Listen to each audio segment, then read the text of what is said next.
Buenas noches, comunidad. Apaga la luz que ya estás escuchando Diario del Infierno.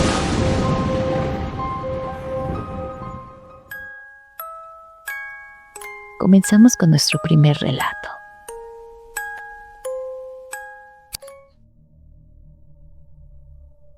Mi nombre es Mariana. Tengo 32 años y esto me pasó hace 6 meses en una carretera montañosa a las afueras de Tlaxcala. Desde entonces, no he vuelto a conducir de noche. Eran pasadas las 11 cuando entré en el tramo de una montaña. Conocía bien ese camino. Lo había recorrido docenas de veces visitando a mi tía. Pero esa noche, algo era distinto. Yo no llevaba música.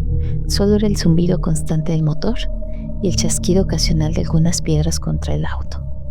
Seguí avanzando y no me di cuenta en qué momento apareció la neblina, pero no llegó gradualmente. Un segundo en el camino estaba despejado y al siguiente, una pared blanca se materializó frente a mí, tan densa que mis luces apenas podían atravesar unos 3 metros. Así que tuve que reducir la velocidad a 40 por hora, siguiendo solamente la línea amarilla que alcanzaba a ver. Y fue entonces cuando lo vi ahí, un hombre parado al borde del voladero, completamente quieto, los brazos caídos a los costados. El cuerpo estaba orientado hacia el vacío y la cabeza estaba ligeramente inclinada como si estuviera examinando algo en la oscuridad de abajo. Vestía todo de negro. En esa neblina blanca era una mancha de tinta negra. Frené instintivamente y el auto se detuvo y las luces lo iluminaron de lleno. Pero había algo fundamentalmente equivocado en la imagen. Tardé 3 segundos en identificarlo. No proyectaba su sombra. Mis luces lo apuntaban directamente, pero en el asfalto, bajo sus pies, no había ninguna sombra. En ese momento sentí cómo el corazón se me comenzaba a acelerar. Y pensé, es por el ángulo, seguro es la neblina o es el cansancio que no estoy viendo bien. Pero entonces miré el reloj del tablero y las manecillas estaban congeladas en las 11:34 y el segundero no se movía. Parpadeé una vez, 2 veces y el hombre seguía exactamente ahí, igual. Ni una fibra de su ropa se movía con el viento y fue entonces cuando comencé a sentir el frío. No era afuera, era adentro. Era una sensación gélida que comenzó en el centro de mi pecho y se expandió por las costillas, como si algo helado hubiera atravesado mi cuerpo y se hubiera alojado en mis pulmones. Cada respiración dolía. Mis dedos temblaban sobre el volante y yo solo podía pensar, arranca, arranca ahora, pero no podía moverme. Y entonces, él giró la cabeza, despacio, con una precisión mecánica, hasta que quedó mirando directamente hacia mí.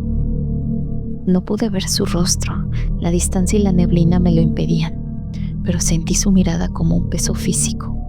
En ese momento, las luces del auto comenzaron a parpadear, y en cada parpadeo de oscuridad sentía que el hombre estaba más cerca. No caminaba, simplemente aparecía en una posición nueva, cada vez más cerca de mí.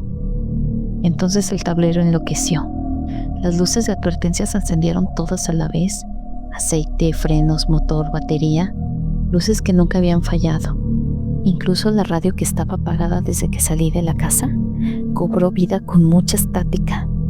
Y entonces escuché la respiración, entrecortada, como alguien que ha corrido demasiado o que está ahogándose, y salía de las bocinas. Mis manos sudaban tanto que el volante se resbaló entre mis dedos. El hombre dio un paso atrás hacia el voladero, pero en lugar de caer, se quedó suspendido sobre el vacío, desafiando toda mi lógica. Su pie flotaba sobre la nada como si el aire fuera suelo sólido. Y fue entonces cuando los escuché. Los golpes. Era como si fuera metal contra la roca, metal retorciéndose, cristales quebrándose. Era un estruendo que venía de las profundidades del barranco, como si en el fondo algo grande se estuviera destruyendo una y otra vez. Y luego, gritos. No eran gritos de dolor, eran gritos de pánico. Era el sonido que hace alguien en el segundo exacto en el que entiende que va a morir. El parabrisas comenzó a empañarse desde adentro y al principio pensé que era mi respiración acelerada, pero entonces vi las marcas. Eran manos, docenas de ellas, presionando contra el vidrio desde el interior del auto, como si algo estuviera atrapado entre las capas del cristal. Había manos grandes, manos pequeñas, de todo. Yo no supe qué hacer y sentía mucho miedo, así que solo cerré los ojos con fuerza y comencé a repetirme: no es real, no es real, no es real. Conté hasta 10, respiré, abrí los ojos y el hombre ya no estaba al borde del voladero. Estaba a 2 metros de mi carro. Ahora podía verlo claramente. Su ropa no era negra, estaba quemada. La tela se había fundido con la piel en manchas oscuras e irregulares. Donde debería de haber un rostro, solo había como un borrón negro, pero con la horrible sensación de que algo me estaba mirando desde atrás de esa distorsión. Y detrás de él, emergiendo en la neblina, como figuras saliendo de agua turbia, aparecieron los demás. Una mujer con el vestido desgarrado, 2 siluetas pequeñas, niños, que se movían con sacudidas espasmódicas, como si fueran marionetas con hilos rotos. No caminaban, se deslizaban. Sus pies no tocaban el suelo. Era una familia, y en ese momento un recuerdo me golpeó con fuerza. Había escuchado la historia hace años atrás. Era un rumor de cantina, una advertencia de camioneros. En ese punto exacto del camino, una familia había caído al voladero hace 15 años, en una noche cerrada, con neblina espesa, y en un segundo de distracción, el auto se volcó 3 veces antes de estrellarse contra las rocas. Decían que el padre sobrevivió al impacto, que intentó salir del vehículo destrozado, que se puso de pie desorientado y sangrando, y caminó hacia el borde mirando hacia abajo, tratando de entender qué era lo que había pasado. Que murió de pie ahí mismo, con los ojos fijos en el vacío, y ahora estaba frente a mí. La presión en mis oídos aumentó hasta convertirse en un dolor punzante. Las luces se apagaron por completo, la oscuridad fue total y absoluta, y en esa negrura sentí que el auto comenzaba a inclinarse, hacia adelante, hacia el vacío. El volante se sacudió bajo mis manos, los frenos no me respondían, y era como si el vehículo tuviera voluntad propia, como si el camino mismo estuviera hambriento. Las manos en el parabrisas golpeaban con violencia, el vidrio crujió y una línea delgada apareció en el centro del cristal, comenzando a ramificarse como una telaraña. Y en la oscuridad total, escuché su voz. No eran palabras, era un sonido gutural, como grava arrastrándose sobre el metal, pero de alguna manera lo entendí, y decía: tu turno. El hombre levantó el brazo, un dedo extendido, señalándome, y supe con una certeza absoluta que se me congeló la sangre, que si no salía de ahí en los próximos 5 segundos, me convertiría en parte de esa repetición eterna. Mi auto caería, yo moriría, y en 15 años sería yo quien aparecería en esa neblina señalando al siguiente conductor. Y no recuerdo haber arrancado el motor, no recuerdo haber pisado el acelerador. Solo sé que de repente el auto prendió y salió disparado hacia adelante. Las llantas rechinaron y yo pasé a centímetros de aquel hombre, lo suficientemente cerca para sentir cómo la temperatura descendía. La neblina se abrió como una cortina arrancada de golpe y un segundo estaba ahogándome en algo blanco y al siguiente el camino se extendía despejado bajo un cielo estrellado, como si nada hubiera pasado. Las luces funcionaban, el tablero marcaba normal y el reloj avanzaba. Eran las 11:47. 13 minutos. Solo habían pasado 13 minutos. Yo solo conduje sin parar hasta que el sol comenzó a aparecer en el horizonte. No me detuve en gasolineras, no respondí cuando mi teléfono comenzaba a sonar, solo manejé, con los nudillos blancos sobre el volante y la mandíbula apretada hasta que me dolieron los dientes.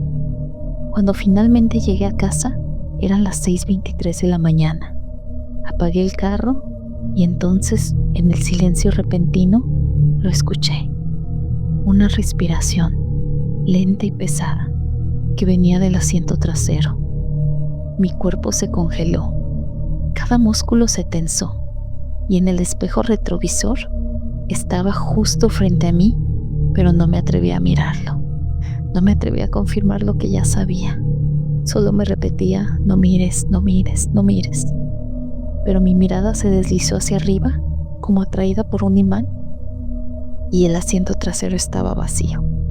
Pero en el reflejo, por una fracción de segundo, tan breve que casi puedo convencerme de que lo imaginé, vi una silueta, sentada, quieta, mirándome. Era la figura del hombre, con la cabeza inclinada de esa manera particular. Parpadeé y ya no estaba.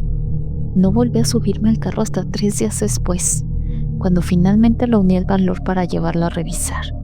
El mecánico me dijo que no encontró nada malo, que estaba perfecto, como nuevo. Pero yo sabía la verdad y todo lo que había pasado. Eso fue hace 6 meses. Desde entonces, no puedo conducir de noche. Las carreteras montañosas me producen ataques de pánico. Vendo el auto la semana que viene porque no puedo seguir viéndolo estacionado afuera de mi casa. Pero lo peor no es eso. Lo peor son las noches en las que me despierto a las 11:34 en punto. Siempre esa hora exacta. Y escucho tan claro como si estuviera a mi lado esa misma respiración pesada y lenta. Incluso a veces, cuando paso frente a espejos o ventanas oscuras, veo algo en el reflejo que no está realmente ahí, como una sombra, de pie, quieta, esperando, porque ahora entiendo lo que pasó esa noche. No escapé, él me dejó ir, pero algo vino conmigo en ese auto, algo que se aferra a mi sombra, que respira cuando duermo y que espera paciente en los reflejos. Y a veces, en el silencio de la madrugada, siento dedos fríos rozando mi cabeza, como si alguien estuviera de pie justo detrás de mí, revisando, midiendo, decidiendo cuándo será mi turno de volver, porque ese voladero no solo cobra vidas, las colecciona, y yo sigo en su lista.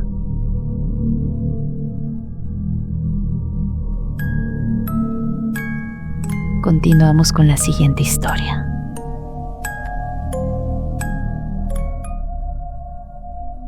Mi nombre es María Fernanda y entré a trabajar en esa constructora por necesidad, no por gusto. Un edificio gris recién instalado en las afueras de Toluca, con vidrios polarizados y ese olor a nuevo que no lograba ocultar algo más viejo, mucho más viejo. Desde el primer día supe que algo no cuadraba. No era el ambiente laboral ni el estrés, era el aire. Se sentía pesado, denso. Era una sensación extraña. Mi oficina estaba al fondo del pasillo del segundo piso, la última puerta. Siempre me tocaba caminar sola hasta allá porque nadie quería usar ese extremo del edificio. Decían que no había buena señal, que el wifi fallaba. Y era mentira. Todos sabíamos que era otra cosa, pero nadie se atrevía a decirlo en voz alta. La primera semana fueron solo detalles. Mi silla amanecía movida, mi computadora encendida, archivos abiertos que juraba no haber tocado. Pensé que era el personal de limpieza. Siempre pensamos eso al inicio, ¿no? Pero un martes llegué temprano, cuando todavía estaba todo oscuro. Encendí la luz y las vi. Huellas en el piso, pequeñas, descalzas, como de un niño. Iban directo a mi escritorio y se detenían ahí, como si alguien se hubiera quedado parado observándome trabajar. Me quedé congelada. El guardia me juró que nadie había subido. Nadie.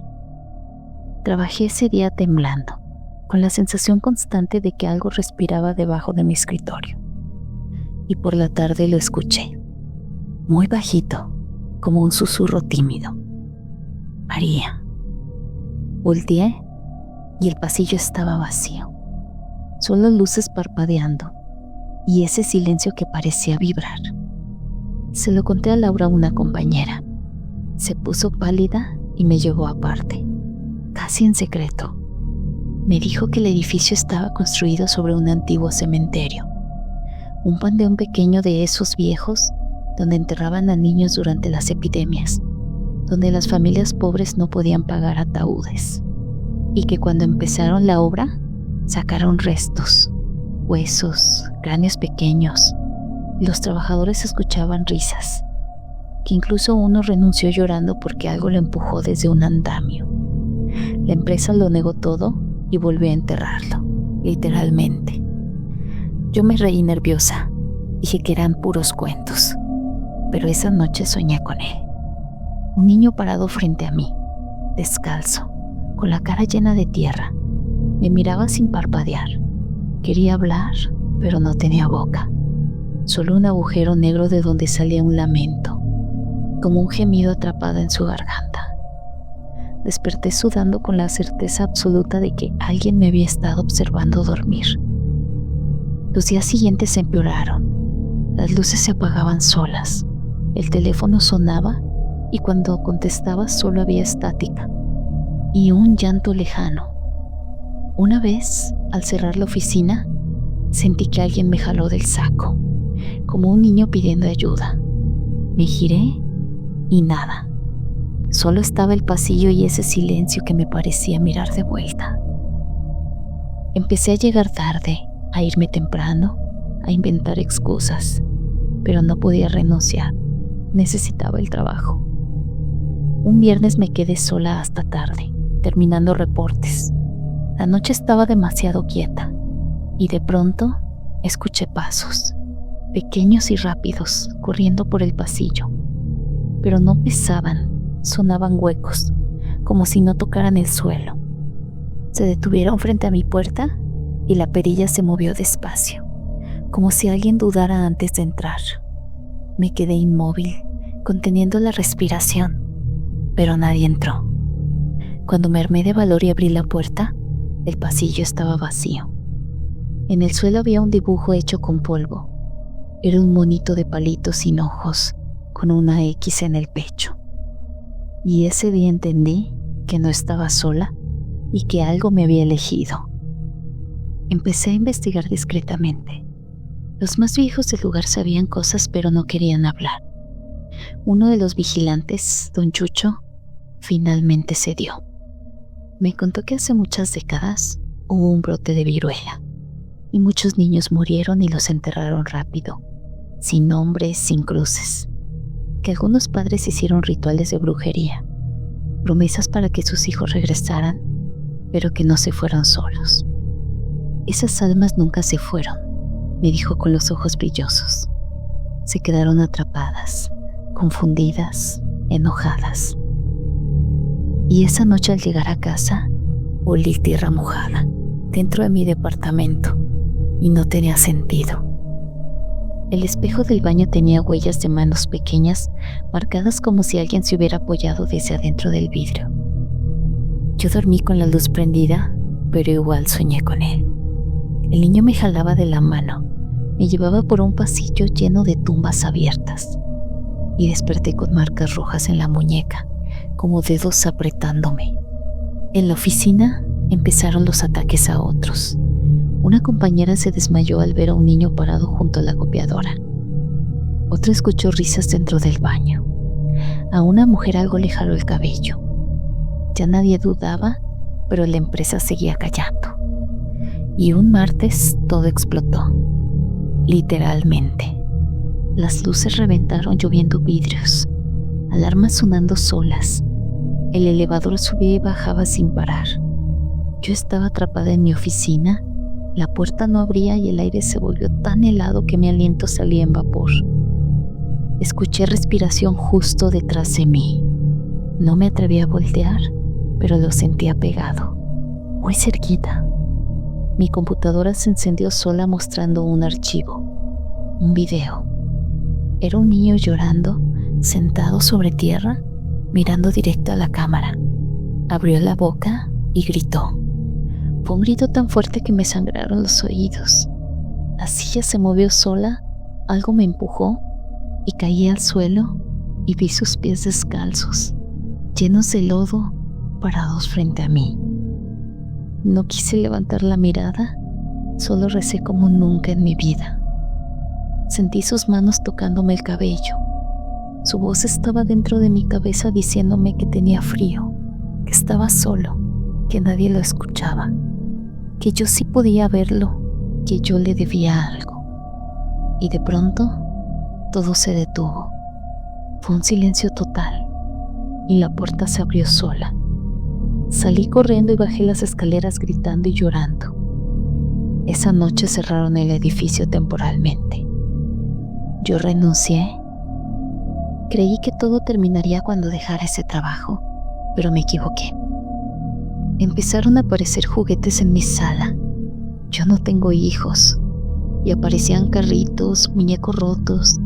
Escuchaba pasos en la madrugada, risas, golpecitos en la pared. Un día desperté con tierra bajo las uñas, como si hubiera estado escarbando dormida. Fui con una señora que hace limpias en Metepec. Me dijo que traía algo pegado, que no era malo, pero que estaba perdido, que alguien había hecho un trabajo viejo para amarrar su alma. Y me preguntó, ¿tienes alguna culpa? No entendía a qué se refería, pero luego recordé. Años atrás, yo había abortado, y nadie lo sabía, ni mi familia ni mi pareja. Pero me dijo, el espíritu no es tu hijo, pero se alimenta de tu culpa, de tu dolor. Por eso te eligió. Hicimos un ritual, velas, oraciones, sal, humo. Escuché llantos durante horas. Sentí náuseas, mareos, como si algo saliera de mi pecho. Y al final, silencio. Esa noche soñé con el niño por última vez. Ya no estaba sucio, ya no lloraba. Me sonrió y caminó hacia la luz. Pensé que todo había terminado, pero semanas después pasé por ese edificio. Estaba abandonado, cerrado, grafiteado, y en una ventana del segundo piso vi una silueta pequeña mirándome. Me levantó la mano como despidiéndose, y desde entonces aún tengo la sensación de que algo me observa. A veces cuando estoy sola, escucho su voz. Ya no grita, pero sí sigue diciendo mi nombre, María.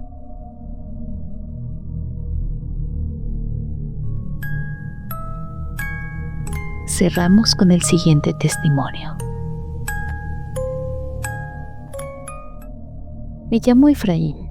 Soy de un pueblo pequeño. Nunca fui de historias raras. Yo crecí entre leña, tierra húmeda y madrugadas frías. Mi abuelo fue leñador, mi padre también, y yo heredé el oficio sin cuestionarlo. Cortar árboles, partir troncos, vender leña para sobrevivir. Simple y honesto. Todo ocurrió una tarde común, de esas que no prometen nada. Estábamos juntando leña cerca del Cerro Viejo, un lugar al que casi nadie sube. Dicen que ahí siempre se pierde la señal, que los perros no quieren pasar y que el aire se siente distinto, como cargado. Yo nunca hice caso, el miedo no me da de comer. Íbamos 3. Don Laureano, un hombre mayor del pueblo conocido por hablar solo y tomar más de la cuenta. Un primo lejano llamado Mateo y yo. El sol ya iba cayendo y el cielo tenía ese color naranja que siempre anuncia frío. El monte estaba demasiado callado. No se escuchaban pájaros ni insectos. Solo era el golpe seco del hacha contra la madera. Y fue don Laureano quien rompió el silencio. Dijo algo que en su momento nos dio risa, algo que ahora me eriza la piel. Dijo que si el diablo existía, él le vendería toda la leña que quisiera, que tenía de sobra, que hasta fiada se la daban. No lo dijo en broma clara, lo dijo mirando al monte, como si alguien estuviera escuchando. Mateo se rió y yo también, más por nervio que por burla. En ese momento algo se sintió diferente. El monte crujió, no por movimiento, sino como si algo enorme se hubiera acomodado entre los árboles. Don Laureano siguió hablando, cada palabra más torpe, más cargada, y dijo el nombre, pero no lo repetiré nunca. 5 minutos después, el silencio se volvió insoportable y un olor llegó desde el fondo del monte. Leña quemada, azufre, carne húmeda. Pensé que alguien estaba haciendo una fogata, pero no había humo. El tiempo comenzó a sentirse raro, como si los segundos se quedaran pegados. Mateo dejó caer el hacha. No dijo nada, solo se quedó mirando un punto fijo entre los árboles. Y ahí fue cuando lo vimos. Una silueta. No caminó hacia nosotros, simplemente ya estaba ahí. Al principio parecía un hombre, alto, demasiado quieto, pero la sombra no coincidía con la luz del atardecer. Se proyectaba en dirección contraria, como si obedeciera otras leyes. Don Laureano dejó de hablar. Se quedó pálido. Sus labios se movían, pero no salía sonido. Y el monte comenzaba a hacer ruidos nuevamente, esta vez más cerca. Y entonces entendí algo que nadie me enseñó. Hay palabras que no se dicen. Hay ofertas que no se hacen, porque alguien siempre escucha. La figura avanzó un paso. No caminó. El espacio simplemente se cerró entre nosotros. El aire se volvió denso. Me ardían los ojos. La garganta se me cerró como si hubiera respirado humo. El olor era más fuerte ahora, penetrante. No tenía rostro definido, solo una forma humana mal hecha, como si alguien hubiera intentado imitar a un hombre sin entender del todo cómo somos. Don Laureano cayó de rodillas. No lloró, no gritó, solo bajó la cabeza. Y Mateo empezó a temblar también. Yo no podía moverme. La figura levantó un brazo. No apuntó, no amenazó. Solo esperó. El silencio era una orden. Sentí que algo nos observaba desde adentro, como si esa presencia pudiera ver recuerdos, culpas, pensamientos que nunca dije en voz alta. El monte comenzó a sonar distinto. No eran animales, era como madera retorciéndose lentamente. Don Laureano levantó la mirada y sus ojos estaban completamente negros. No reflejaban nada. En ese momento entendí que el trato ya se estaba haciendo, sin palabras, sin testigos. La figura dio otro paso y la temperatura bajó de golpe. Mateo cayó al suelo, se desmayó sin ruido. Yo quise correr, pero no pude. Mis piernas no me obedecían. La presencia se inclinó hacia don Laureano, no lo tocó, ni siquiera necesitó hacerlo, y el hombre empezó a oler la tierra mojada, la tumba recién abierta. Y entonces ocurrió algo peor. Escuché pasos detrás de mí, más de uno, pero no había nadie. Sentí manos invisibles tocándome los hombros, la espalda, la nuca, como si otras cosas estuvieran revisando si yo también era parte del trato. Don Laureano sonrió, y era una sonrisa que no era suya, una sonrisa que ningún ser humano podría hacer. La figura retrocedió y desapareció, así, sin irse, simplemente dejó de estar. El silencio regresó de golpe, violento, dejándonos aturdidos, y cuando pude enfocar la vista, ya era de noche. Habían pasado horas en lo que sentí que fueron minutos. Mateo despertó gritando. Lo jalé con todas las fuerzas que me quedaban y corrimos sin mirar atrás, tropezando con raíces y piedras. Don Laureano no se levantó. Se quedó ahí arrodillado, con esa sonrisa que no le pertenecía, y nunca lo volvimos a ver. Al día siguiente regresamos con gente del pueblo, y el lugar estaba ahí, limpio, sin huellas, ni leña, ni marcas. Solo un círculo negro en la tierra. De don Laureano no había rastro, ni su cuerpo, ni su ropa, nada. Desde ese día, el monte ya no es el mismo, y nosotros tampoco. Pensamos que había terminado, pero nos equivocamos. Las noches siguientes, el olor volvió. La leña que tenía guardada empezó a parecer húmeda, negra, como si se estuviera pudriendo desde adentro, aunque la había cortado hace días y estaba completamente seca. Soñaba con árboles sangrando, con manos saliendo de la madera, con don Laureano mirándome desde el fondo del monte, sonriendo con esa sonrisa que no era suya. Mateo dejó el pueblo a la semana, no aguantó. Se fue sin despedirse, dejando todo atrás. Lo entendí. Yo debía hacer lo mismo, pero me quedé. Una madrugada escuché pasos afuera de mi casa. No abrí la puerta y me quedé inmóvil, rezando oraciones que había olvidado desde niño. Los pasos dieron vuelta alrededor de la casa, una vez, 2 veces, 3, y se detuvieron frente a mi ventana. No me atreví a mirar. Desde entonces, cada vez que alguien en el pueblo habla de vender leña, cada vez que alguien se burla de lo que no entiende, algo se acerca. Han desaparecido 3 personas más. Todas eran leñadores. Todas dijeron algo que no deberían decir. El trato no terminó aquella tarde. Solo cambió de manos. Se expandió. Ahora el monte cobra cualquier deuda, cualquier burla, cualquier palabra dicha sin respeto. ¿Y yo? Yo siento que cada noche algo se acerca más. El olor ya no se va. La leña que corto sale húmeda sin importar cuánto sol le dé. Y anoche encontré un círculo negro en mi patio. Y ahora creo que me toca a mí.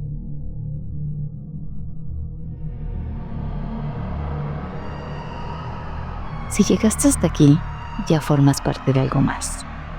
Esta comunidad se está construyendo con personas que han vivido cosas que no siempre se atreven a contar en voz alta. Cuéntanos desde dónde nos estás escuchando esta noche. Y si alguna vez te ha ocurrido algo que no puedas explicar, déjalo en los comentarios. Quiero leerte. Suscríbete y acompáñanos, porque en este canal seguimos reuniendo testimonios reales y nuevas historias que no deberían ser olvidadas. Esto fue Diario del Infierno.